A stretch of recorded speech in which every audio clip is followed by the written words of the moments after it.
오늘은 요한복음 1장 50절에서 2장 11절까지의 말씀입니다. 우리 함께 봉독하시죠. 예수께서 대답하여 가라사대 내가 너를 무화과 나무 아래서 보았다 함으로 믿느냐? 이보다 더 큰 일을 보리라. 또 가라사대 진실로 진실로 너희에게 이르노니 하늘이 열리고 하나님의 사자들이 인자 위에 오르락 내리락 하는 것을 보리라 하시니라. 사흘 되던 날에 갈릴리 가나에 혼인이 있어 예수의 어머니도 거기 계시고 예수와 그 제자들도 혼인의 청함을 받았더니 포도주가 모자란지라. 예수의 어머니가 예수에게 이르되 저희에게 포도주가 없다 하니 예수께서 가라사대 여자여 나와 무슨 상관이 있나이까? 내 때가 아직 이르지 못하였나이다. 그 어머니가 하인들에게 이르되 너희에게 무슨 말씀을 하시든지 그대로 하라 하니라. 거기 유대인의 결례를 따라 두세 통 드는 돌 항아리 6이 놓였는지라. 예수께서 저희에게 이르시되 항아리에 물을 채우라 하신즉 아구까지 채우니 이제는 떠서 연회장에게 갖다 주라 하심에 갖다 주었더니 연회장은 물로 된 포도주를 맛보고 어디서 났는지 알지 못하되 물도온 하인들은 알더라. 연회장이 신랑을 불러 말하되 사람마다 먼저 좋은 포도주를 내고 취한 후에 낮은 것을 내거늘 그대는 지금까지 좋은 포도주를 두었도다 하니라.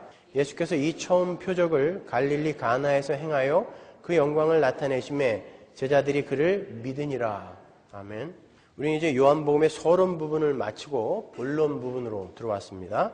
본론 부분은 크게 둘로 나눠지는데요. 그 첫 번째 부분이 2장 1절부터 12장 50절까지고요. 그 첫 번째 부분을 표적들의 책, Book of Signs라고 불러요. 그리고 두 번째 본론의 부분이 13장부터 20장 31절까지인데요. 그 부분을 영광의 책, Book of Glory라고 부릅니다. 오늘은 그 본론의 첫 번째 부분인 그 표적들의 책 중에서 가장 첫 번째 표적인 가나의 혼인잔치에 관해서 공부를 하도록 하겠습니다. 그런데 제가 왜 가나의 혼인잔치의 내용에 1장 50절과 51절을 연결시켜 읽었는지 아십니까? 예수님께서는 1장 50절과 51절에서 나다나엘에게 하늘이 열리고 하나님의 사자들이 인자 위에 오르락 내리락 하는 것을 보리라 라고 말씀하셨죠? 그리고 바로 등장하는 것이 표적들의 책이란 말이에요. 그러니까 이 본론의 첫 번째 부분인 표적들의 책에 나오는 7개의 표적들은 단순히 신기한 기적을 보여주는 것이 아니라 모두 다 하늘이 열리고 인자 위에 천사들이 오르락 내리락 하는 그 장면에 관한 이야기라는 것입니다. 그죠? 제가 그것을 확인시켜 드리기 위해서 첫 번째 표적과 1장 마지막에 주님의 말씀을 연결시켜서 읽어 드린 거예요. 이 요한복음에만 등장하는 이 표적, 세메이온이라는 단어는요, 어떤 것을 가리키는 표지판이라는 뜻이에요. 예를 들어서 우리 교회에 들어오시다 보면 우리 교회 앞에 남가주 서문화교회라는 간판이 붙어 있잖아요. 그 남가주 서문화교회라는 간판이 남가주 서문화교회는 아니에요. 그러나 그 간판이 교회를 지칭하고 있는 것입니다. 그래서 그 간판을 보고 이리로 들어오는 거죠. 그죠? 이 세메이온, 표적이라는 것은 바로 그런 표지판이라는 거예요. 그러니까 주님께서 이 땅에 일으키고 가신 그 기적, 이적이라고 하는 것들은 전부 하늘의 어떤 것을 가리키는 표지판이었지 그 기적 자체의 의미가 있던 게 아니었다는 것을 여러분이 잘 아셔야 돼요. 그걸 아시면 오늘날 기적으로 광분하는 그런 일부의 몰지각한 인간들이 행하는 것이 어떤 것인지를 여러분이 알게 되시는 것입니다, 여러분. 오늘날의 그 기적이라는 것이 도대체 어떻게 잘못 가고 있는 건지도 여러분이 알게 되시는 거예요. 그러니까 우리는 예수님께서 일으키신 그 기적들을 공부하면서 그 기적 자체의 의미를 두어서는 안 되고 그 기적이 가리키는 바가 무엇인지를 올바로 파악하면 되는 거예요. 여러분들이 이 요한복음의 기록 배경을 조금 더 알고 가시면 그 표적들에 대한 이해가 훨씬 용이하실 거예요. 이 요한복음에는 헬라적 배경과 유대적 배경이 다 들어있어요. 요한복음에는 플라톤 사상도 들어있고요. 스토아 사상, 그리고 BC와 AD의 경계에 걸쳐서 활동한 알렉산드리아의 철학자 필로의 사상, 필로의 글들, 그리고 유대 사상과 헬라 영향을 동시에 보여주는 일종의 신학적 문서들이었던 코퍼스 헤메티아라는 책의 사상 구조와 어휘에 있어서 아주 비슷한 것들이 꽤 있어요. 가장 근본적으로 헬라적 이원론의 사상 구조와 어휘들이 요한복음에 아주 잘 반영이 되어 있습니다. 그것은 당시 디아스포라 유대인들이 헬라의 사상과 문화에 푹 젖어 있었기 때문에 요한이 의도적으로 복음을 설명하면서 그들의 이해의 편의를 위해서 헬라적 사상과 헬라적 어휘를 차용해서 이 요한복음을 기록한 거예요. 플라톤에 의해 정리된 그 헬라 세계 전체의 근본적인 사상 구조인 그 이원론은요, 영과 물질 세계의 이원론이에요. 다른 말로 공간적 이원론이라고 그러죠. 그걸요. 이 공간적 이원론은 불변하는 영의 세계, 그 세계를 진리, 리얼리티라고 그러고 본질, 에센스, 거기를 이데아의 세계라고 그러죠. 그리고 한정적이며 한시적인 이 물질의 세계를 이데아의 세계의 복사판으로 봤단 말이에요. 그래서 이 물질 세계를 카피, 쉐로, 피노미너, 현상의 세계라고 이렇게 불렀단 말입니다. 눈에 보이는 이 세상은 본질적인 것 같이 보이지만 사실은 본질이 아니고 모조품이나 그림자와 같은 가짜 세상이라는 거예요. 그게 헬라의 이원론이에요. 우리가 생각하는 천국관과 조금 비슷하지 않아요? 이러한 사상이 요한복음에서 그대로 묻어나고 있는데 요한은 요한복음 1장이나 3장에서 사람의 아들 인자, 즉 주님을 윗세상 타아노에서 아랫세상 타카토에 내려오신 분으로 그렇게 그리고 있죠. 그리고 그의 백성들을 다시 이 밑세상 타카토에서 위 타아노로 데리고 올라가실 분으로 묘사를 하고 있단 말이에요. 게다가 3장에서 주님께서 니고데모에게 거듭나야 한다라고 말씀하셨는데 그 거듭나야 한다라는 말을 직역을 하면 위로부터 나야 한다라는 뜻이에요. 그러니까 요한복음에는 윗세상과 아랫세상에 대한 구분이 뚜렷하게 나 있단 말입니다, 여러분. 이런 것이 바로 헬라적 영향을 지대하게 받은 표현들인 거예요. 그러니까 우리가 갖고 있는 전통적인 천국관은 사실은 헬라의 이원론에 가까운 거죠. 헬라의 이원론의 영향을 많이 받은 천국관인 거예요. 그래서 제가 간혹 천국은 이 땅에 이미 와 있습니다라고 이야기를 하면 사람들이 갑자기 멍해지는 거예요. 아닌데 이 땅은 물질세계고 곧 불타버릴 것이고 천국은 저 하늘나라에 있는 건데 왜 이 땅에 천국이 와 있다고 할까? 라고 이해를 못하는 것입니다. 그게 이원론에 심하게 영향을 받고 있다는 증거인 것입니다. 제가 지금 헬라의 이원론이 옳다 그르다를 설명하는 게 아니에요. 물론 공간적 이원론이라는 것은 기독교의 관점으로 볼 때 말이 안 되는 것이지만 제가 그 헬라의 이원론이 옳다 그르다를 지금 여러분에게 설명하는 게 아니라 요한이 당시의 사람들이 푹 젖어 있었던 그 헬라의 이원론을 들어서 설명의 방법과 수단으로 사용했다라는 것을 제가 주지시켜 드리는 거예요. 그러므로 해서 오늘부터 우리가 공부할 그 표적들의 책 Book of Signs에 등장하는 예수 그리스도의 그 표적들은 모두 영적인 어떠한 것을 설명하기 위해 눈에 보이는 이 땅의 것으로 표현되어진 것일 뿐이다라는 것을 여러분에게 알려드리기 위해 지금 헬라의 이원론의 영향을 요한복음이 많이 받고 있다라고 제가 말씀을 드리는 거예요. 이해가 가시죠? 요한복음에는 총 7개의 표적이 등장하는데 첫 번째 표적이 오늘 우리가 함께 공부할 가나의 혼인잔치의 표적이에요. 거기서 물로 포도주를 만드시죠. 두 번째 표적이 왕의 신하의 아들을 고쳐주시는 사건이고요. 세 번째 표적이 38년 된 병자를 고치시는 사건이고 네 번째 표적이 오병이어로 5,000명을 먹이시는 사건이에요. 다섯 번째 표적이 물 위를 걸으시는 사건이고 여섯 번째 표적이 소경을 고치시는 사건입니다. 그럼 마지막 일곱 번째 표적이 죽은 나사로를 살리는 사건이에요. 이러한 표적들은 모두 예수 그리스도가 누구시며 그분이 이 땅에서 이루실 일, 그분이 무슨 일을 하실 것인가를 가리키는 표지판들이었단 말입니다. 그런데 사람들은 그 표적들을 오로지 이 아래 세상의 물질적인 현상으로만 깨닫고 그 물질적인 현상이 어떠한 영원한 진리를 계시하는지 터득하지 못했어요. 그래서 요한복음의 표적들은 모두 표적, 오해, 강해의 구조를 갖고 있어요. 다시 한번요. 요한복음의 이 표적의 책의 부분은 모두 표적, 오해, 강해의 구조를 갖고 있단 말이에요. 예수님이 표적을 일으키고 유대인들이 오해를 하죠. 그 다음에 예수님이 그 표적에 대한 강해를 하는 방식으로 표적들의 책이 기록되어 있단 말입니다. 잘 읽어보신 분들은 제가 무슨 이야기를 하는지 아실 거예요. 오늘 본문인 가나의 혼인잔치에서의 기적은 3장과 4장의 니고데모의 이야기와 사마리아 여인의 이야기에서 부연 설명되고 있어요. 구원이라는 것은 너희들의 조건이나 너희들의 노력이나 너희들이 갖고 있는 상황 이런 것에 근거하여 이루어지는 것이 아니라 예수 그리스도의 피로만 이루어진다가 가나의 혼인잔치인 거예요. 그것을 니고데모의 이야기에서 모든 것을 다 가진 자, 그리고 사마리아의 여인의 이야기에서 절대 구원받지 못할 것 같은 그러한 조건을 가진 자를 들어서 가나의 혼인잔치가 뭘 이야기하고 있는지를 강해하고 있는 거란 말입니다. 이해가 가시죠?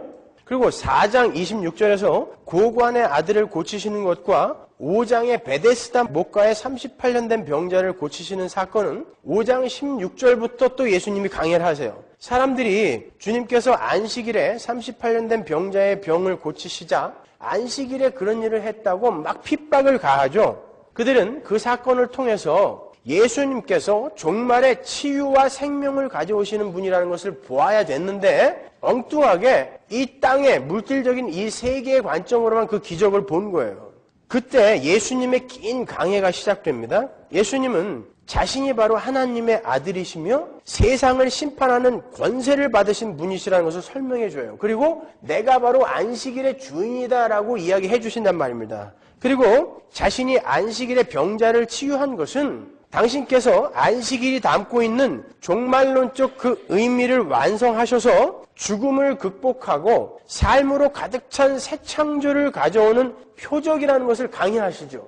제가 안식일이라는 게 뭔지는 에베소서 강의할 때 아주 충분하게 설명해 드렸어요. 그거 이해를 못하시는 분들은 그 테이프를 다시 갖다가 들으세요. 그러니까 고관의 아들을 고치시고 38년 된 병자를 고치신 사건은 예수님이 하나님이심과 심판자이심을 표적으로 보여주는 사건이었지 단순히 병든 자를 고친 사건이 아니었단 말입니다. 그걸 예수님이 강해를 해준단 말이에요. 6장에 나오는 오병이어로 광야에서 5,000명을 먹이신 사건과 물 위를 걸어서 호수를 건너시는 표적에 대해서는 6장 26절부터 해설을 또 하세요.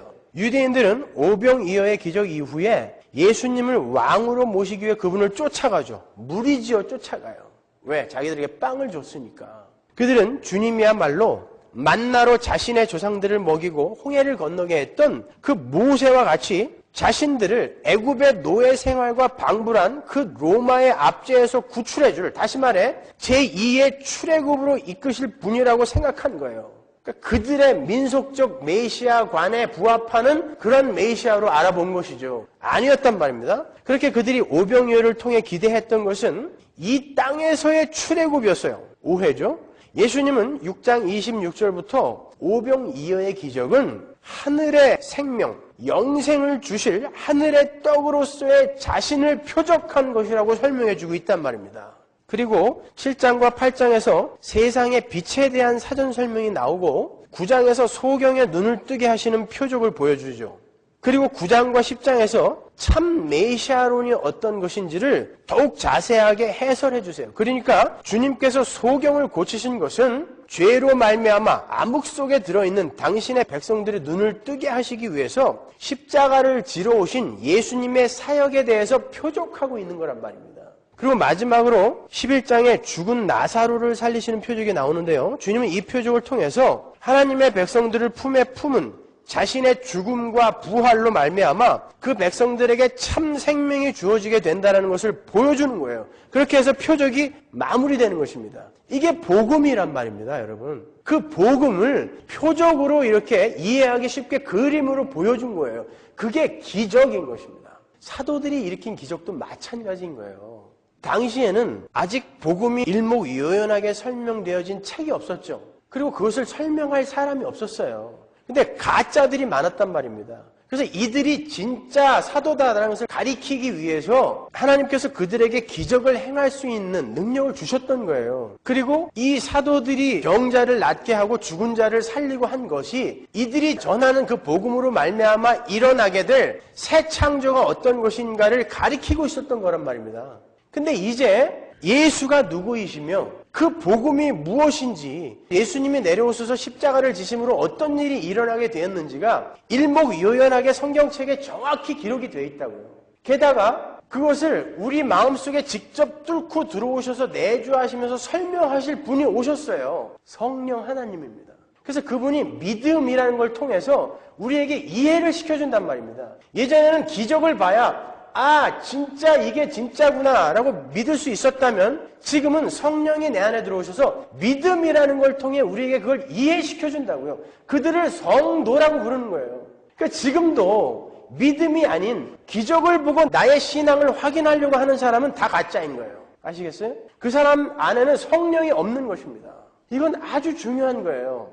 제가 답답한 것이 제가 거의 3년을 도대체 기독교 안에 들어온 기복주의와 신비주의가 어떻게 인간의 영혼을 갉아먹는지를 그렇게 설명을 해드렸는데 아직도 헛소리하는 사람들이 있어요. 아직도 방언의 문제, 기적의 문제가 해결이 안 돼서 우리 목사가 잘못 알고 있는 걸 거야. 아직 체험을 못 해봐서 그래. 천만의 말씀. 저보다 기적을 더 많이 체험해본 사람 없을 거예요. 여기서. 전 30cm 떠봤다니까요. 이제 우리 교회 이사 가야 되는데 사람들 좀 모으려면 좀 뜰라고 이제. 그게 여러분의 신앙에 무슨 도움이 됩니까, 여러분? 네? 여러분의 병이 난 경험이 있다고 쳐요. 있죠, 이 중에. 기도해서 병 난 사람이 있을 거라고. 그 병 나음이 여러분의 신앙에 어떤 도움을 줬습니까? 솔직히 가슴에 손을 얹고 한번 생각해 보세요. 정말 그것이 여러분의 신앙에 도움이 됐습니까? 천만의 말씀. 하나님에 대한 곡해만 늘어가는 거예요. 하나님은 이렇게 내가 조르면 주시는 분이구나라는 곡해만 늘어가는 것입니다. 큰일 나는 거예요, 여러분. 그러면 기적이라는 건 예수 그리스도와 그분이 하실 일을 표적하는 것일 뿐인 거예요. 이렇게 표적들의 책은 모두 표적, 오해, 강해의 구조로 기록이 되어 있어요. 정리를 하자면 하나님은 예수 그리스도에 의해 인자 위에 하늘이 열리고 하나님의 백성들에게 하늘의 생명력이 부어지게 되는 복음을 설명하시기 위해 예수 그리스도의 표적을 세상에 보여주신 것이지 단순히 기적을 보임으로 해서 자신의 힘을 과시하거나 자신을 증명하신 것이 아니라는 거예요. 자, 이 사실만 알고 있어도 여러분이 지금 이 2장부터 12장까지의 표적의 내용을 아주 명료하게 이해하실 수 있단 말입니다. 요것만 잘 알고 있어도 오병이어의 기적 이런 걸 갖고 오늘날도 오병이어의 기적은 일어납니다. 여러분 건축원금 한번 해보십시오. 오병이어로 튀겨줍니다. 이런 멍청한 소리 안 할 수 있단 말입니다. 여러분 헌금하면 그만큼 손해라니까요. 무슨 튀겨주긴 누가 튀겨준다 그래요. 예? 튀겨줄 거 말하고 헌금할 거면 은행에다가 이자 돈 넣으세요. 왜 교회에다 그걸 갖다 내려고 그럽니까, 여러분? 하나님은 그렇게 안 튀겨줘요. 하나님이 무슨 사채업자입니까? 마태복음 12장 38절 보세요. 그때 서기관과 바리새인 중 몇 사람이 말하되 선생님이여 우리에게 표적 보여주시기를 원하나이다. 예수께서 내다봐야 가라사대 악하고 음란한 세대가 표적을 구하나 선지자 요나의 표적밖에는 보일 표적이 없느니라. 요나가 밤낮 사흘을 큰 물고기 뱃속에 있었던 것 같이 인자도 밤낮 사흘을 땅속에 있으리라. 보세요. 여기도 역시 표적 세메이온이라는 단어가 나오죠. 서기관과 바리새인 중 몇 사람이 주님께 표적을 보여달라고 요구하자 주님께서 오직 내가 보일 수 있는 표적은 모두 선지자 요나의 표적뿐이다 라고 말씀하세요. 그러니까 주님께서 보이신 모든 기적들이 전부 무엇에 관한 것이라는 말이에요? 요나가 사흘 밤낮을 물고기 뱃속에 들어있다가 나오므로 죽어야 할 니느웨가 회개를 한 것처럼 주님께서 십자가에서 죽으시고 밤낮 사흘을 땅속에 계시다가 부활하심으로 말미암아 죽어 마땅한 자들이 살아나게 되는 새 창조를 가리키는 것이 바로 표적이다라고 예수님이 말씀하시는 것입니다. 근데 여기에서 어떻게 그런 해석들이 나오냔 말이에요. 그런 표적들을 보면서 성경을 처음부터 끝까지 한 번도 정독을 안 해봤다라는 증거예요, 그건요. 이렇게 성경에 등장하는 모든 이적들은 모두 예수 그리스도가 누구이며 그분이 하실 일이 무엇인가를 보여주는 거예요. 자, 이제 구체적으로 이 가나의 표적이 담고 있는 영적 의미에 관해서 살펴보도록 하겠습니다. 예수님과 제자 5명이 마리아와 함께 가나의 혼인잔치에 참석했어요. 가나는 나사렛에서 3마일밖에 안 떨어져 있는 아주 시골이에요. 나사렛처럼. 마리아가 그 혼인잔치집에 음식까지 어레인지를 하는 걸 보면 그 혼인집이 마리아와 친척일 가능성이 높죠. 그죠? 혼인집에 음식까지 관여를 하잖아요, 마리아가. 혼인잔치가 한창 무르익을 즈음에 혼인잔치에 없어서는 안 될 포도주가 떨어졌어요. 유대에서 포도주가 떨어졌다는 것은 기쁨이 상실됐다는 거예요. 잔치가 끝났다라는 뜻과 동일한 뜻인 거예요. 그때에 마리아가 예수님께 옵니다. 포도주가 떨어졌다. 포도주를 만들어 다오. 그렇게 이야기하시죠. 유대 사람들은 보통 수요일 날 혼인 예식을 했어요. 그래서 수요일부터 일주일 혹은 2주일간 혼인잔치를 했기 때문에 어마어마한 양의 포도주를 준비해 놨다고요. 혼인잔치를 하기 전에. 근데 그 포도주가 떨어진 거예요. 이제 이 잔치가 파장이 될 판이에요. 그때 마리아가 예수님께 부탁하는 것입니다. 포도주가 떨어졌다.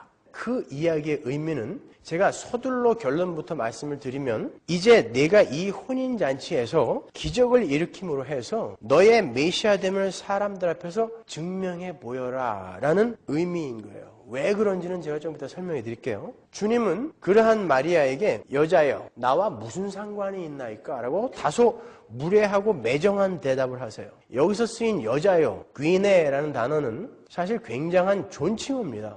예수님께서 십자가에 매달리셔서 요한에게 어머니를 부탁하면서 여자여 보옵소서 아들이니이다 이야기하죠. 거기서도 귀네라는 단어가 쓰였어요. 그 호머가 쓴 일리아드 오디세이에서도 오디세이가 그 아내 페넬로프에게 항상 귀네 여자여라고 불렀어요. 그리고 아우구스투스 황제가 클레오파트라에게도 항상 귀네 여자여라고 불렀단 말입니다. 그러니까 이 여자여라는 말은 굉장한 존칭의 의미를 담고 있는 단어예요. 그러나 존칭의 의미를 담고 있는 것이지만 자식이 어머니에게 쓰는 단어는 아니었어요. 성경이 왜 굳이 이런 단어를 동원하냐면 이제 예수님이 공생애를 시작하시면서 육신의 어머니를 객관적으로 보기 시작했다라는 것입니다. 그걸 보여주는 거예요. 그래서 여자여 나와 무슨 상관이 있나이까 라는 그러한 단어가 등장한 거예요. 얼핏 보면 이 말씀은 마치 주님께서 물로 포도주를 안 만드시겠다라는 의미로 들려요. 그죠? 그런데 주님께서 포도주를 만드신다고요. 왜 그러셨을까요? 이런 비슷한 상황이 또 한 번 나오죠? 우리 요한복음 7장 2절로 가볼까요? 유대인의 명절인 초막절이 가까운지라 그 형제들이 예수께 이르되 당신의 행하는 일을 제자들도 보게 여기를 떠나 유대로 가소서 스스로 나타나기를 구하면서 묻혀서 일하는 사람이 없나니 이 일을 행하려 하거든 자신을 세상에 나타내소서 하니 이는 그 형제들이라도 예수를 믿지 아니함이로라. 예수께서 가라사대 내 때는 아직 이르지 아니하였거니와 너희 때는 늘 준비되어 있느니라. 세상이 너희를 미워하지 못하되 나를 미워하나니 이는 내가 세상의 행사를 악하다 증거함이라. 너희는 명절에 올라가라. 나는 내 때가 아직 차지 못하였으니 이 명절에 아직 올라가지 아니하노라. 이 말씀을 하시고 갈릴리에 머물러 계시니라. 그 형제들이 명절에 올라간 후 자기도 올라가시되 나타내지 않고 비밀히 하시니라. 비슷한 상황이죠. 예수님의 형제들이 초막절이 다가오자 예수님께 유대로 올라가서 자신을 좀 나타내 보이십시오 이렇게 요구를 한다고요. 그때 주님께서 아직 내 때가 이르지 않았다라고 오늘 본문의 내용과 똑같은 말씀을 하세요. 안 올라가겠다는 거죠. 그죠? 그래놓고는 몰래 올라가신단 말이죠. 포도주를 안 만들겠다라고 말씀해놓고 나중에 만드시는 것이나 나 안 올라간다라고 이야기해놓고 나중에 몰래 올라가시는 것이나 비슷한 상황이란 말입니다. 여기에 오늘 본문의 내용을 여는 키가 들어있어요. 4절을 보시면 자신을 세상에 나타내소서라는 구절이 있죠. 주님은 당신을 세상에 나타내소서라는 요구에 노를 하신 거예요. 오늘 본문에서의 마리아나 7장에서의 예수의 형제들이 요구하는 것은 예수님 기적이라도 일으켜서 메시아답게 자신을 세상에 증명해 보세요인 거예요. 주님은 그들의 그런 요구는 들어줄 수 없다라는 거예요. 그래서 그렇게 매몰차게 거절한 것입니다. 둘 다. 그러나 주님께서 물로 포도주를 만드시고 성전에 올라가시는 일을 통해 주님은 하실 일이 있으셨단 말입니다. 주님은 물로 포도주를 만드심으로 종말에 어린 양의 혼인잔치를 설명하셔야 됐고 절기 때마다 성전에 올라가심으로 율법을 모두 지켜내셔야 했다고요. 왜? 전부 지켜서 우리에게 임퓨테이션, 전가시켜줘야 된단 말입니다. 그래서 하나라도 어기면 안 된단 말이에요. 율법을. 난지 8일 만에 할례 받는 것을 시작으로 해서. 그래서 올라가야 된단 말이에요. 그런데 왜 안 올라간다라고 이야기했냐면 너희들이 내 힘으로 나를 증명해보라는 그런 요구에 대해서는 내가 노를 한다라는 것을 보여주는 거예요. 그래서 주님은 마치 안 할 것처럼 이야기를 하신 다음에 그 일들을 하시는 거예요. 쉽게 말해서 너희 인간들이 요구하는 힘으로 당신을 증명해 보시오. 거기에 대해서는 내가 할 수 없지만 난 너희의 그런 요구와는 상관없이 나의 일을 할 것이다가 바로 이 본문의 내용인 거예요.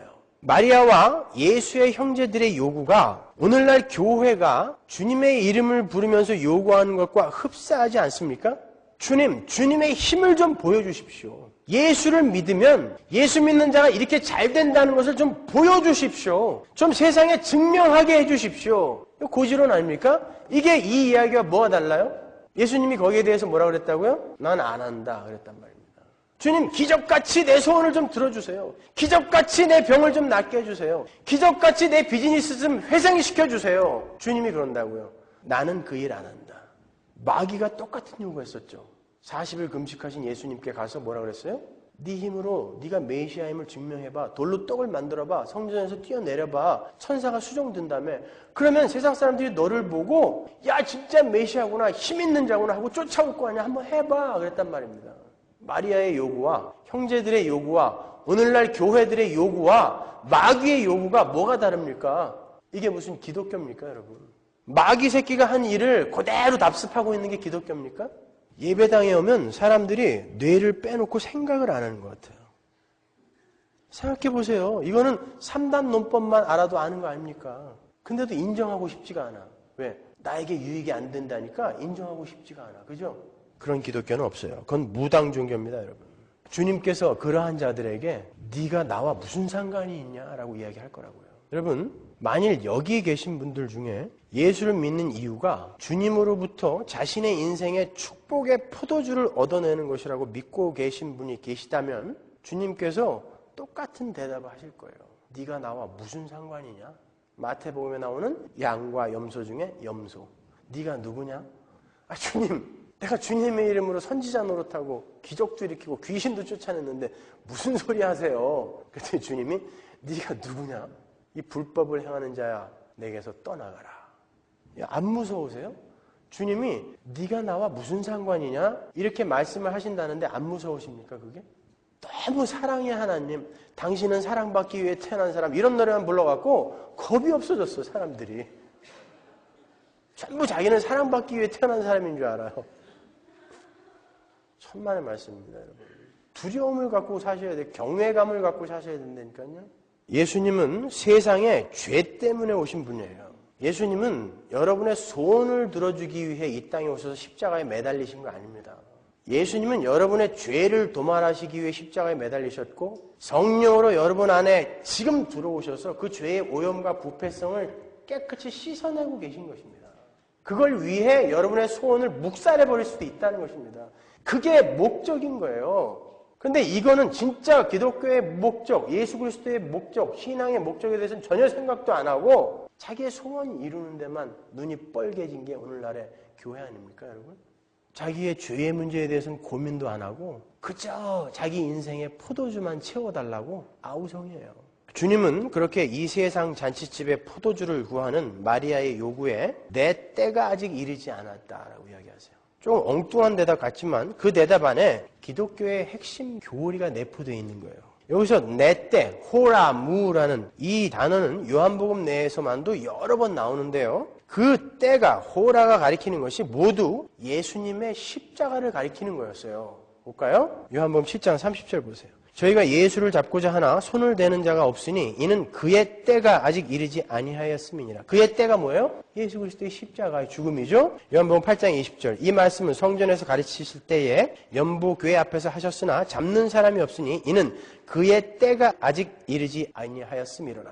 십자가에서 아직 죽을 때가 안 됐다라는 그런 뜻이에요. 요한복음 12장 23절. 예수께서 대답하여 가라사대 인자의 영광을 얻을 때가 왔도다. 십자가죠. 요한복음 16장 32절. 보라 너희가 다 각각 제 곳으로 흩어지고 나를 혼자 둘 때가 오나니 벌써 왔도다. 그죠? 이게 십자가란 말입니다. 요한복음 17장 1절. 예수께서 이 말씀을 하시고 눈을 들어 하늘을 우러러 가라사대 아버지여 때가 이르렀사오니 아들을 영화롭게 하사 아들로 아버지를 영화롭게 하게 하옵소서. 보시다시피 여기서 가리키는 때, 호라는 모두 예수님의 십자가의 때인 거예요. 그러니까 우리 주님은 우리 인생의 흥을 돋우는 포도주를 만들어주러 오신 분이 아니라 십자가를 지심으로 우리의 죄를 해결하러 오신 분이라는 것이 내 때가 이르지 않았다라는 그 주님의 대답 속에 내포되어 있는 것입니다.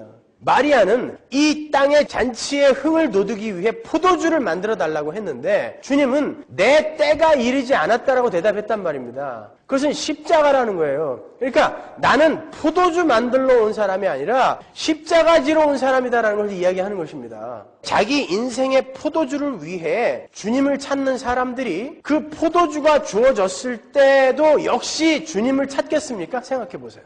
목적이 포도주에 있는 사람들이 포도주를 주님께 열심히 구했어요. 근데 포도주가 주어졌어. 그러면 그때도 주님을 찾을까요? 목적이 달성이 되면 주님은 가든지 말든지 상관없어요. 그죠? 생각해 보시라고요. 그게 목적인 사람, 예수로 말미암아 나에게 주어지는 어떤 것이 목적인 사람은 그게 주어지게 되면 예수는 언제든지 차버릴 수 있는 존재가 되는 것입니다. 이게 목적이니까. 그거는 불신자라고 하는 거예요, 그 사람을. 그런데 인간의 욕심이 한이 없기 때문에 계속 인간들이 하나님을 찾고 있을 뿐이지 정작 목적이 여기 있는 사람들은 불신자인 것입니다. 자기가 지금 주님의 이름을 부르고 있다, 간절히 기도하고 있다라고 해서 그리스도인이라고 착각하지 마시란 말이에요. 누구나 할 수 있는 거예요, 그거는요. 인간의 욕심이 채워지지 않기 때문에 누구나 끝까지 간다니까요, 그렇게. 그러나 목적이 주님께 있느냐, 주님이 주시는 어떤 것에 있느냐, 이거에 따라 양과 염소가 갈리는 것입니다.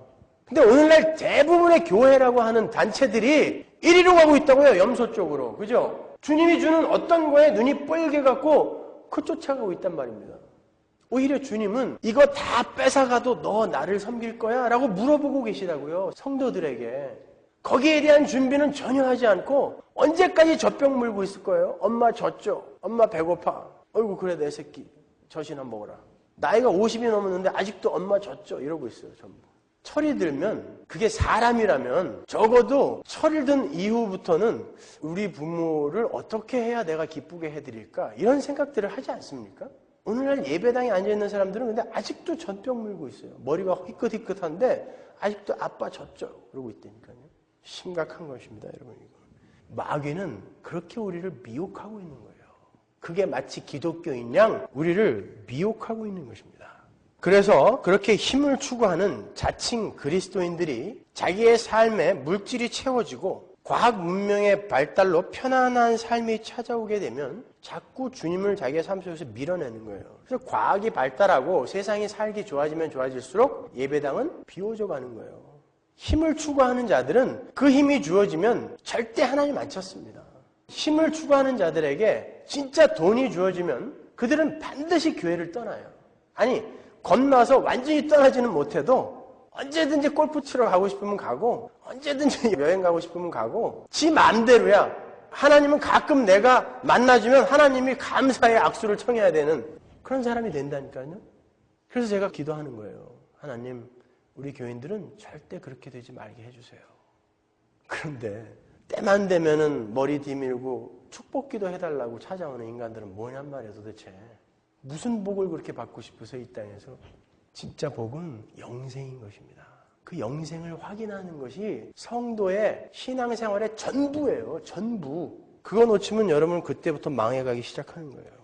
그러면 주님께서 포도주를 만드신 것은 어떤 의미를 담고 있는 것인가? 예수님께서 여자여 나와 무슨 상관이 있나이까? 아직 내 때가 이르지 아니하였나이다 라고 말씀하신 직후에 하인들에게 비어있는 6개의 돌 항아리에 물을 채워라 라고 명령하세요. 그 6개의 돌 항아리는 본문의 표현대로 하자면 유대인들의 결례를 행할 때 쓰는 돌 항아리였다 이렇게 나오죠? 결례라는 것은 청결하게 닦는 예식을 결례라고 하죠. 유대인들은 밖에 나갔다 들어올 때 혹은 식사하기 전에 반드시 손발을 그리고 몸을 청결하게 닦아야 됐어요. 그건 율법도 아니고 그냥 장로들의 유전이었어요.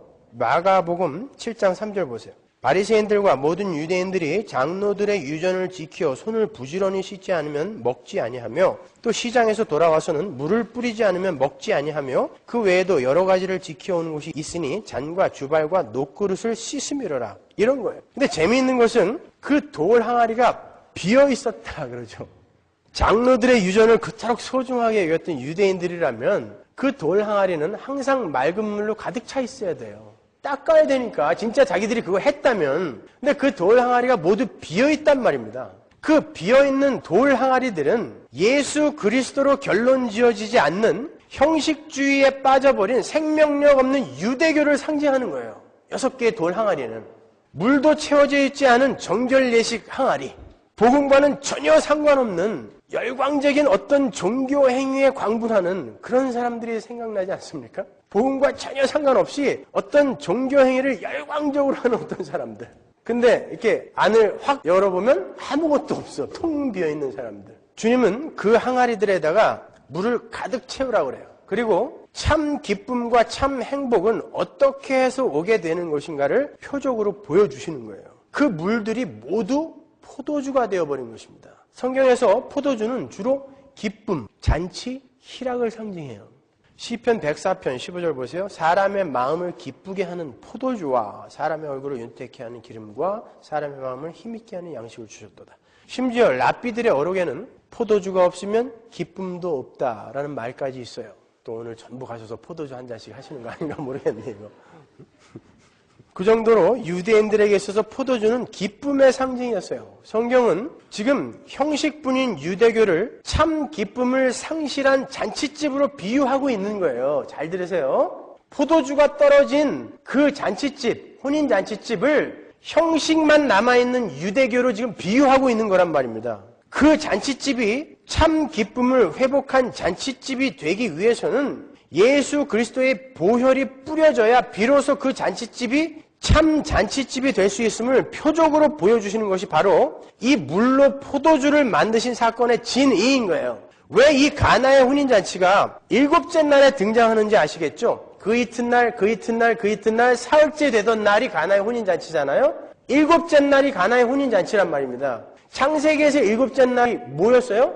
하나님의 안식이었단 말이에요. 그러니까 이 혼인잔치는 하나님의 안식, 즉 새하늘과 새 땅이 완성이 돼요. 하나님과 하나님의 백성들이 영원한 안식 속으로 들어가게 되는 그 안식을 지금 상징으로 표적하고 있는 거란 말이에요. 근데 그 나라는 예수 그리스도의 보혈로만 이루어지게 될 것이다를 보여주는 게 바로 물로 포도주를 만드시는 사건인 거예요. 요한복음은 이렇게 철저하고 완벽한 논리를 가지고 빈틈없이 복음을 설명하고 있어요.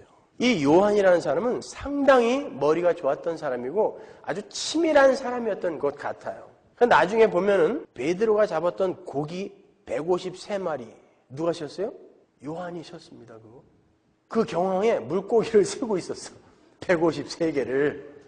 그토록 용의 주도한 사람이에요. 용의 주도는 조금 그렇고 치밀한 사람인 거예요. 그런데 조금 석연치 않은 부분이 있어요. 안식을 표적하고 있는, 안식의 수는 7이잖아요. 안식을 표적하고 있는 7째 날의 가나 혼인잔치가 참 기쁨을 회복한 하늘의 잔치가 되기 위해서 어린 양의 피를 상징하는 포도주가 그 잔치에 부어지는데 이왕이면 7항아리면 더 좋죠. 근데 왜 6항아리일까요? 일부러 숫자까지 기록해놨잖아요, 요한이. 근데 왜 6항아리일까요? 우리가 마지막 7번째 항아리를 한번 찾아볼까요? 누가복음 22장 20절 보세요.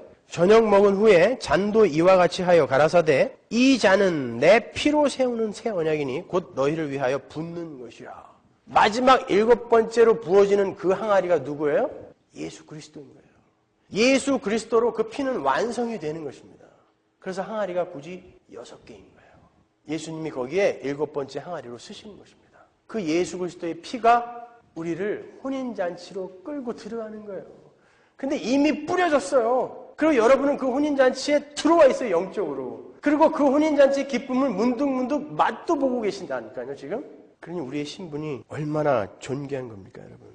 그런데 성경은 그 가나의 혼인잔치에서 주님께서 물로 포도주를 만드신 사건에 주님의 영광이 나타났다라고 이야기를 하죠. 그죠? 맨 앞으로 가보세요, 다시. 11절. 예수께서 이 처음 표적을 갈릴리 가나에서 행하여 그 영광을 나타내심에 제자들이 그를 믿으니라. 이 가나의 표적에 영광이 나타났다라고 이야기를 해요. 이제 생각하세요. 제가 영광이 나타났다를 어떻게 설명해 드렸죠? 하나님의 영광. 축구 경기하다가 골대에 골 넣고 잔디밭에 무릎 꿇고 기도하는 게 하나님의 영광입니까? 미스코리아들이 수영복 입고 뻘거 벗고 나와갖고 이 영광을 주님께, 그 영광이에요? 뭐라 그랬어요? 하나님의 성품과 능력이 계시되어 나타나 있는 상태를 하나님의 영광이 나타났다라고 이야기했죠. 다시 한번. 하나님의 영광이라는 건 하나님의 능력과 성품이 계시되어져 나타나 있는 상태를 영광, 독사라고 이야기하는 거예요. 그래서 성경은 예수 그리스도의 십자가에 하나님의 영광이 나타났다 이렇게 이야기하는 거예요. 그죠? 예수 그리스도의 십자가에 무슨 하나님의 영광이 나타났어요? 하나님의 성품인 사랑, 용서, 공의, 오래 참음, 긍휼, 자비 이런 것들이 십자가에 나타났죠. 그래서 십자가에 하나님의 영광이 나타났다라고 이야기를 하는 거예요.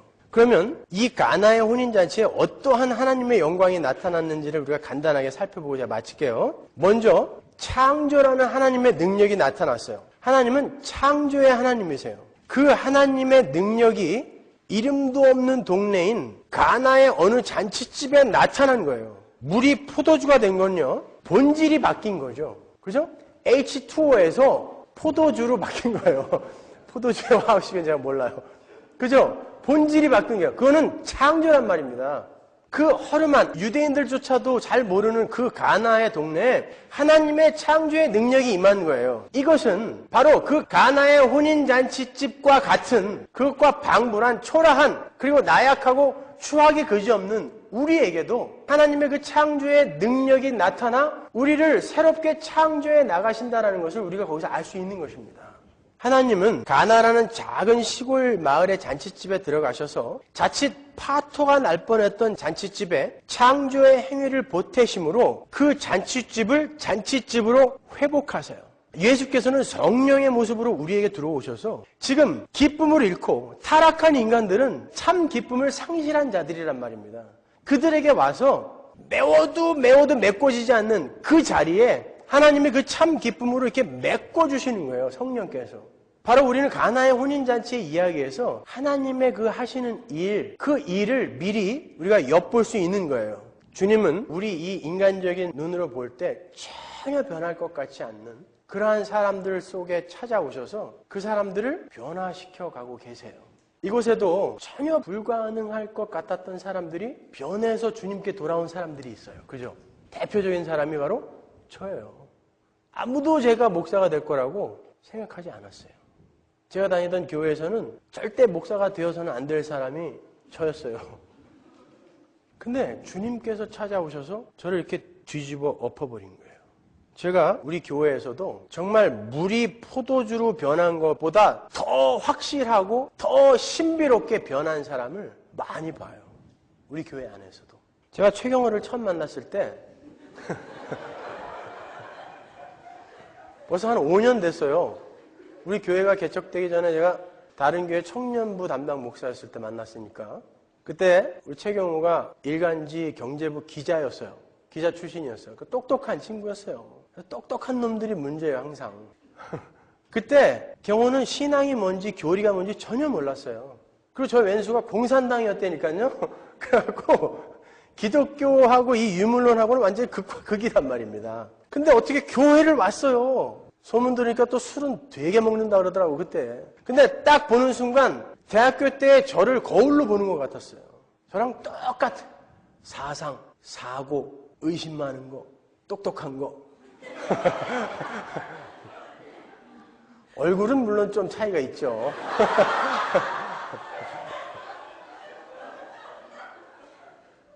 그래서 제가 청년들 다 있는 데서 경호를 불러내서 책을 10권 넘게 줬어요. 다 읽어라. 그리고 제가 정말 피눈물 나게 기도했습니다. 왜냐면 제가 최경호를 보면서 제가 그 의심 많고 신학으로 따지면 민중신학에 빠져 있었던 사회 정의를 부르짖었던 그러한 사람들이 예수를 만나지 못하고 겪는 그 아픔과 외로움과 고독을 알기 때문에 열심히 기도했어요. 근데 진짜 그 책을 다 읽더라고요. 제가 그 전교에 있을 때 거기는 청년들도 많았는데 그때도 제가 책을 수천 부러치씩 사서 줬어요. 증인들 있잖아요, 여기. 집에서 다 먼지 쌓여서 지금 어디 있는지도 모를 거야, 아마. 안타까워서 그랬다니까요. 근데 경험만 다 읽었어요. 그리고는 질문을 해대기 시작하는데 진짜 이 사람이 변하고 있구나, 하나님이 만지고 있구나 라고 제가 느낄 수 있을 만큼 변했어요. 근데 요즘은 경호가 이렇게 게시판에 글 쓰는 거 보면 마치 제 혀가 주인의 허락도 없이 어디 나가갖고 지 맘대로 막 얘기하고 들어온 것 같은 이런 느낌을 받아요. 그러니까 제가 담고 있는 걸 그대로 갖고 있는 것 같은 그런 생각이 들어요. 그래서 어떨 때는 이렇게 보면 제 자식 같아요. 산고의 고통, 자식이라면 좀 징그럽고 브라더, 형제 같아요, 형제. 그러니까 우리가 교회에서 형제라는 말 많이 쓰잖아요. 근데 어떤 사람은 이렇게 형제 불러놓고도 막 간지럽고 굉장히 불쾌한 사람들 있잖아요. 별로 마음에 안 드는 사람. 근데 형제 같아요. 저 공산당이 이렇게 변할 줄은 아무도 몰랐죠. 물이 포도주가 된 것입니다. 그러한 창조가 여러분 안에도 일어나는 말이에요. 우리는 가나의 혼인잔치에서 그걸 보는 것입니다. 그게 바로 하나님의 영광인 거예요.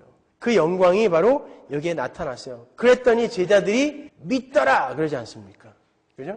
영광이 나타난 거예요. 두 번째로 나타난 영광은 불가능한 곳에 쏟아지는 주님의 기쁨이에요. 역시 하나님의 능력이죠. 주님은 우리 백성들에게 기쁨을 주고 싶어 하세요. 타락한 인간은 포도주가 떨어진 잔치집처럼 참 기쁨을 얻을 수 없는 존재들이에요. 그런데 주님께서 그러한 자들에게 찾아오셔서 참된 하늘의 기쁨을 쏟아 부어주신 거예요. 그래서 여러분은 기쁘셔야 돼요. 여러분의 상황이 변해서 기쁜 게 아니고, 여러분의 조건이 어떻게 변해서 기쁜 게 아니고, 여러분의 소원이 들어져서 기쁜 것이 아니라 주님만으로 기쁘셔야 되는 거예요.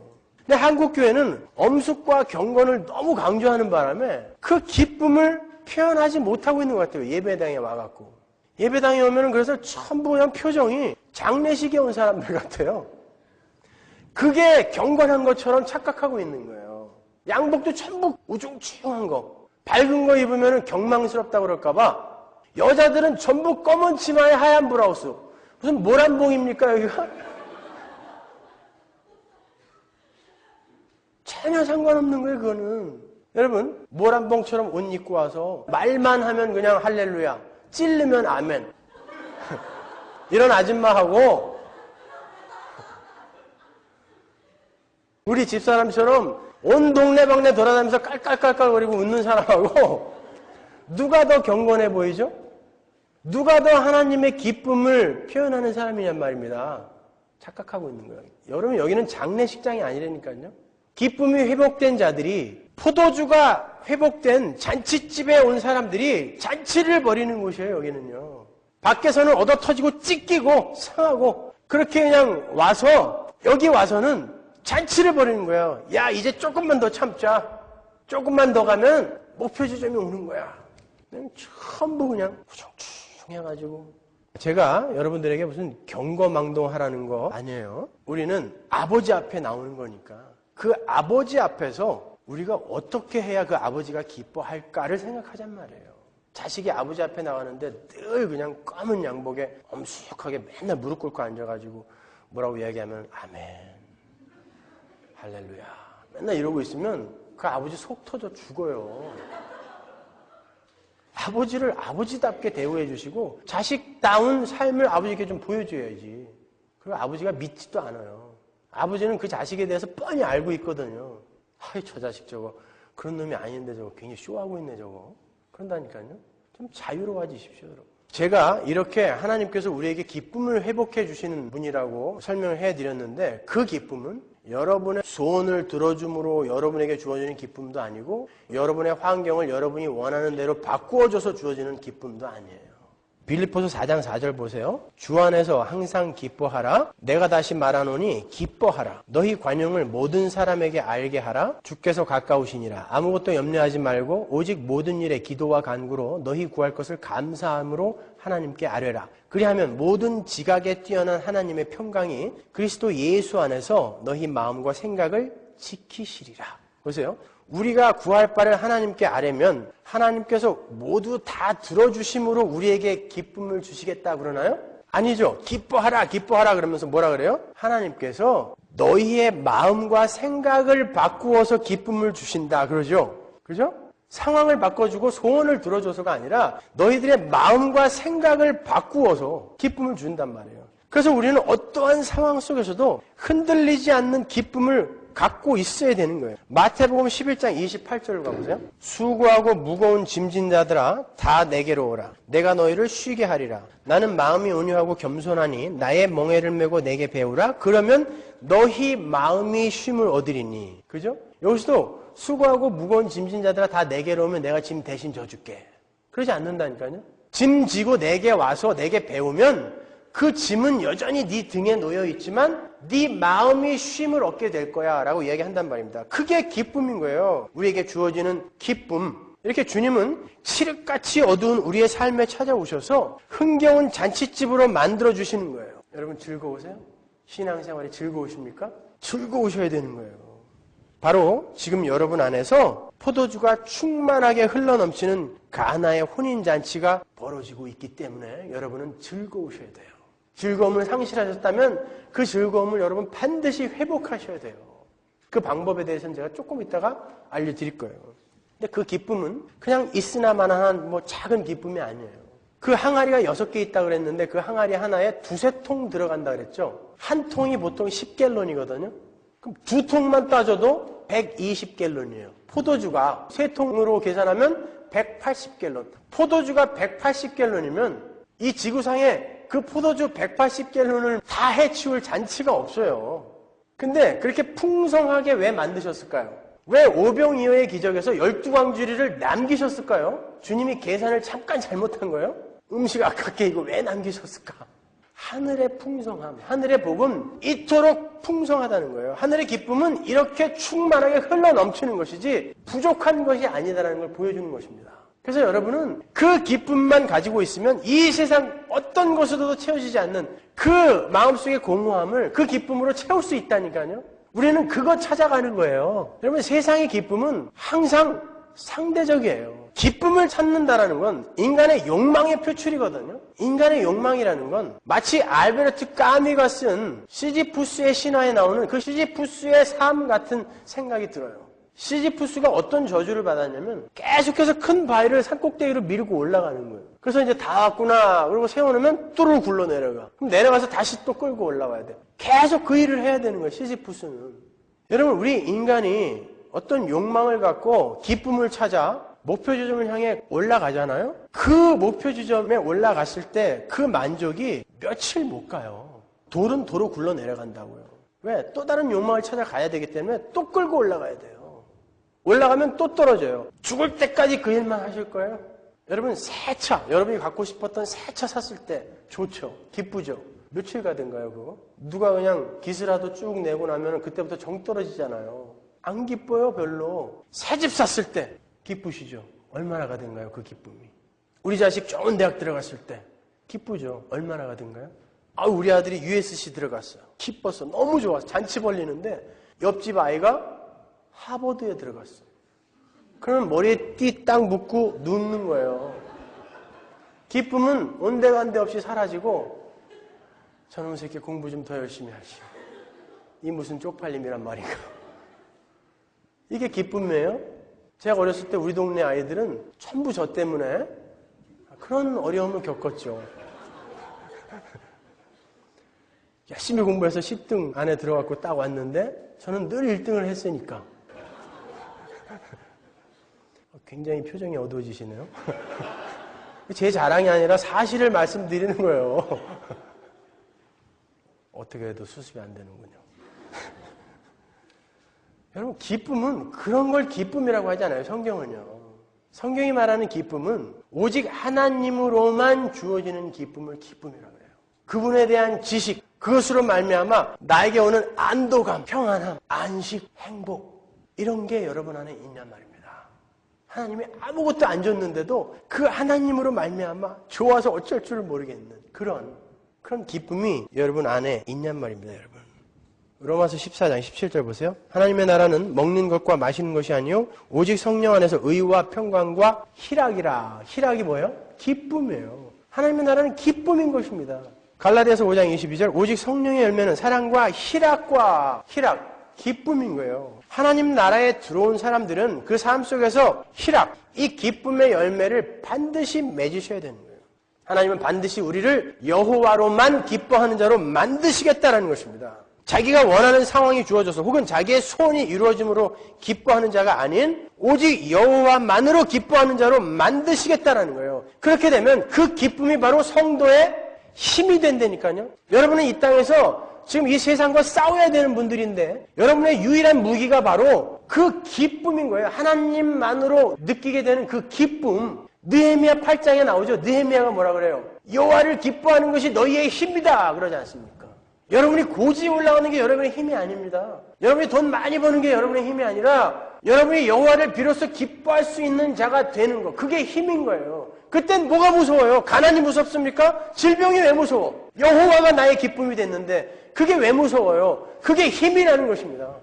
그 힘을 소유한 자가 하박국 3장에 고백을 하는 거예요. 그 위대한 고백. 무화과 나무 잎이 마르고 포도나무에 열매가 없으며 감람나무에 소출이 없으며 밭에 식물이 없으며 우리의 양이 없으며 외양간에 소가 없어도 나는 여호와를 인하여 즐거워하며 나의 구원의 하나님을 인하여 기뻐하리로다. 이게 성도에 가야 할 길인 것입니다. 근데 전부 우리는 뭐 달라는 거야? 무화과 나무 열매 주고 포도나무에 열매 주고 감람나무에 소출 주고 밭에 식물 주고 우리의 양 채워주고 외양간에 소를 가득 채워주세요. 이게 오늘날 신앙이라는 것 아닙니까? 그 완전히 거꾸로 가고 있는 거 아니에요?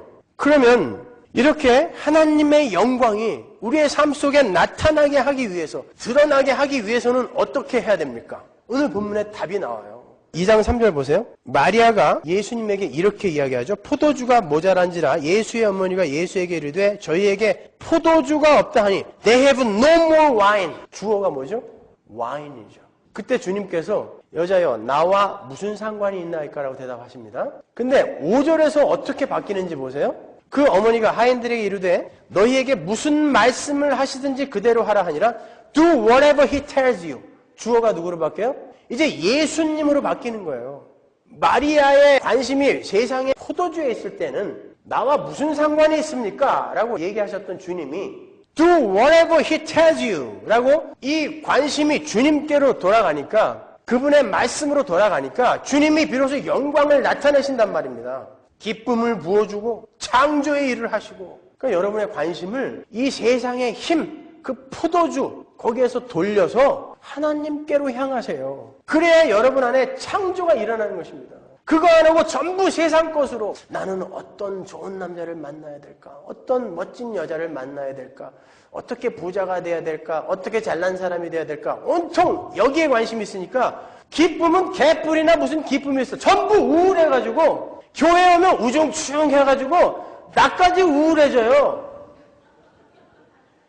아니 설교를 하러 이렇게 올라오면 얼굴들을 보면 기뻐져야 되는데 같이 우울해져. 마음이 무거워져요. 여러분 아직도 제 말을 못 알아들으시겠어요? 마리아가 do whatever he tells you 라고 이야기한 건 주님이 이 잔치 그냥 엎어버려라 하면 엎어라 라는 거예요. 여러분의 삶에 포도주가 떨어질 때가 있을 것입니다. 그런 상황들이 있어요. 지금 그 상황에 처해 있는 사람도 있고요. 여러분 기도하시죠? 하나님 내 삶에 이 포도주 좀 채워주세요. 너무 힘들어 죽겠어요. 근데 그 상황 속에서 하나님이 엎어라. 그러면 어떻게 하시겠어요? 기쁘게 엎으실 수 있습니까? 그거 못한다면 여러분 아직 포도주에 관심 두고 사는 사람들인 것입니다. 신앙 상담란에 한국에 계신 어떤 분이 상담을 하셨는데 그놈 목소리라는 영화를 보시고 심각한 질문을 던지셨어요. 거기에 보면은 그 어린아이가 유괴가 되는데 그 부모들이 교회를 다닌대요. 물론 하나님께 열심히 기도했죠. 근데 며칠 만에 이 아이가 시체로 돌아왔어요. 그때 이 아이의 어머니가 방 안에 들어가서 성경책을 한 장 한 장 북북 찢는 장면이 나온다는 것이죠. 이걸 어떻게 이해해야 됩니까? 성도가 예수를 믿고 난 이후에도 그런 일이 있을 때 그 여자처럼 안 할 수 있는 사람이 있을까요? 라고 물어보더라고요. 여러분은 어떠세요? 여러분의 자식이 유괴됐어요. 하나님 앞에 차라리 내 목숨을 가져가세요 하나님. 이렇게 정말 피눈물을 흘리면서 기도했는데 자식이 시체로 돌아왔어. 어떻게 하실 거예요 그러면? 여러분도 방 안에 들어가서 성경책 북북 찢으실 것입니까? 내 기도가 들어지느냐 안 들어지느냐 그거에 앞서 우리가 정말 하나님을 알고 있는 사람들이라면 하나님께서 내 기도를 들어주시지 않아도 나는 하나님께 원망과 불평을 안 할 수 있는 실력을 먼저 키워야 되는 것입니다. 아니 내 자식이 언제 죽어도 하나님의 자녀로 천국에 갈 수 있는 자가 되었는지에 관심을 갖고 있었어야죠. 하나님 왜 내 소원을 안 들어주세요? 여기에서 머물러 계시다면 여러분 아직 포도주에 눈 두고 있는 분들입니다. 만약에 그 아이가 그렇게 되기 전에 정말 중요한 게 무엇인지 알고 이 아이에게 어려서부터 이 세상은 힘으로 사는 게 아니야. 하나님 바라보며 하나님 내 힘으로 삼아 사는 거야. 그러니까 우리 예수 잘 믿자 얘야. 그렇게 신앙생활에 힘을 썼다면 이 아이가 내게서 먼저 떠나가는 게 가슴 아프지만 설사 하나님이 그렇게 허락하셨다고 해도 그 성경책 북북 안 찢을 수 있는 거 아닙니까? 근데 이거는 전혀 안 하고 있다가 하나님 왜 내가 원하는 걸 안 들어주세요 라고 그걸 북북 찢고 있었다면 언제든지 하나님을 돌아설 수 있는 사람들 아닙니까? 하나님이 내 소원을 안 들어주면 오늘날 기독교는 이 지경까지 떨어져 있단 말입니다, 여러분. 우리의 신앙의 선배들은 분명히 그 상황에서 하나님 원망 안 하고 기쁘게 하나님께로 간 사람들이 있었잖아요. 유세푸스의 역사서를 보면은 그 사람은 기독교인도 아닌데 그 당시 기독교인들이 어떻게 죽었는가를 잘 써놨다고요. 네로 황제, 안티오쿠스 에피파네스 황제 그 아래에서 기독교인들이 자기 애들, 어린 아이들 9명을 군사들이 기름에 하나하나 튀겨 죽이는데 그 앞에서 하나님 배반 안 했단 말입니다, 여러분. 오히려 죽어가는 그 아이들에게 얘야 조금만 있으면 우리는 이제 아무런 고통도 없는 그 영원한 곳에서 행복하게 살 거야. 조금만 참아. 그랬다니까요. 성경책 북북 찢으면서 하나님 어떻게 이럴 수가 있어요? 라고 안 했단 말입니다. 그게 다른 거예요. 하나님으로부터 오는 어떤 것을 바랬던 사람은 그 상황이 되면 북북 찢는 거고 오직 하나님만을 바라는 신앙생활을 했던 사람은 그 상황에서 아가야 조금만 참아라. 이제 우리는 영원한 나라에서 눈물도 없는 곳에서 그 아버지와 살게 될 거야. 로 가는 것입니다. 어떤 게 기독교입니까, 여러분? 근데 왜 문 밖에만 나가면은 왜 이리로 가냔 말이에요. 이렇게 답답할 수가 없어요. 하나님께서 여러분 안에 들어오셔서 영광을 드러내고 싶어 하세요. 창조하고 싶어 하시고 기쁨으로 충만하게 채우고 싶어 하십니다. 그러기 위해선 반드시 여러분이 포도주에서 눈을 돌려 Do whatever he tells you. 여러분에게 말씀하신 그 말씀으로 관심을 돌려야 된단 말입니다. 근데 어떻게 여러분이 일주일에 성경을 1시간도 안 읽고 신앙생활을 하고 계시냔 말이에요. 그런데 하나님이 어떻게 여러분 안에서 하나님의 영광을 드러냅니까? 어떻게 여러분 안에 기쁨을 무슨 방도로 채우십니까? 여러분 안에서 어떻게 새 창조를 이루어 가실까요? 정신 차리시고 우리 올바른 신앙생활 합시다. 기도하겠습니다.